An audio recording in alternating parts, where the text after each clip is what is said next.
Good morning to all of you. I am Pooja Singh, faculty SIRTX department. Today we are going to discuss about second part of comparison of a different type of power plant. Previously we are also already discussed selection of site, space requirement, auxiliary requirement, simplicity, starting time, reliability, and so in this video we are going to discuss some other factor in nuclear power plant comparison.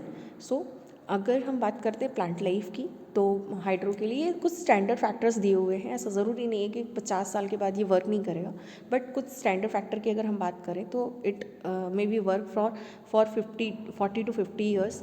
And steam की बात किया जाए तो 20 to 25, and as same 20 to 30 for nuclear power plant. And diesel power plant के case में अगर हम बात करते हैं तो it work up to 20 years, and gas turbine it may be 50 to 16 year. Overall efficiency hydro power plant की efficiency बहुत ही अच्छी होती है, जिसमें 80 to 85% एफिशिएंट होता है. अगर हम स्टीम की बात करें it about 25%, 30 to 40% for nuclear power plant, 30 to 35% for diesel power plant, and 20% for gas turbine. So what is e-reaction period? E-reaction period is also given below. And what about the limit source of power? So limit source of power मतलब अगर हम बात करें कि कुछ limits होती हैं हर power के लिए. अगर हम बात कर रहे हैं स्टीम के हाइड्रो के लिए तो वाटर सप्लाई जो है उस पर डिपेंड करता है. अगर रनफॉल ज़्यादा है तो ये बहुत ही अच्छा होगा, और अगर रनफॉल कम है, रेनफॉल कम है तो ये मे बी इससे हार्मफुल होगा. So what about steam power plant? It totally depend on coal reserves. अगर हमारे पास कोल लिमिटेड है तो यहाँ पे ये इसकी लिमिटेशन होती है. अगर हम न्यूक्लियर की बात कर रहे हैं तो यहाँ पे हमें पता है यूरेनियम जो है हमें एक प्रॉपर फ्यूल के फॉर्म में चाहिए होता है, तो ये भी लिमिट करता है, डिपेंड करता है सोर्स पे. अगर हम बात कर रहे हैं डीजल की तो it also depend on source.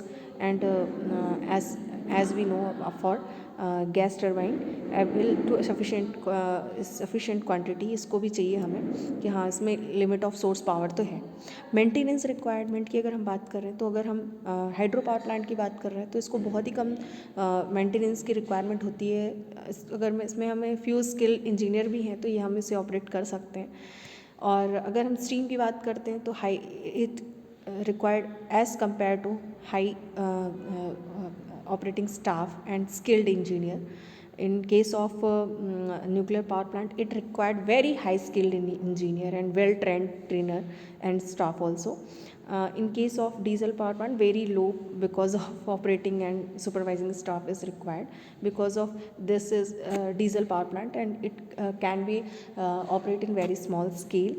And a gas turbine as we know एक बार इंस्टॉल कर दिया उसके बाद हमें इतना ज़्यादा मेंटेनेंस की ज़रूरत नहीं होती है. कैपिटल कॉस्ट की बात करें तो एज वी नो अगर हम हाइड्रो पावर प्लांट की बात कर रहे हैं तो it required dam construction and other caves मतलब अदर वर्क. सो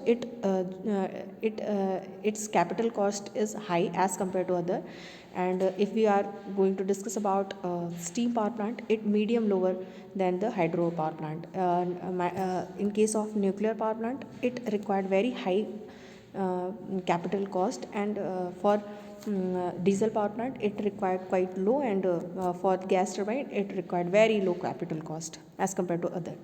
So ऑपरेटिंग कॉस्ट हाइड्रो के केस में मिनिमम, स्टीम के लिए medium, quite low for nuclear and very high for diesel and quite high for gas turbine. So what about losses?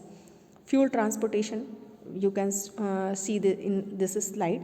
And what about the standard losses, stand by losses? तो stand by losses हम hydro की बात कर रहे हैं, यहाँ कोई losses है नहीं, so it nil. If we are talking about steam तो maximum loss can be create by boiler and there turbine and other operating system. In case of nuclear it loss is very less. Diesel also required less loss, and know stand by losses, मतलब अगर हम gas की बात कर रहे हैं तो हमने पहले ही बोला था कि gas turbine can hit 500 megawatt by single turbine. So it totally based on jet engine plane, so there are no chances of losses, so standby losses is very low. So what about the transmission and distribution cost? There are other factor of transmission and distribution cost you can see in this slide.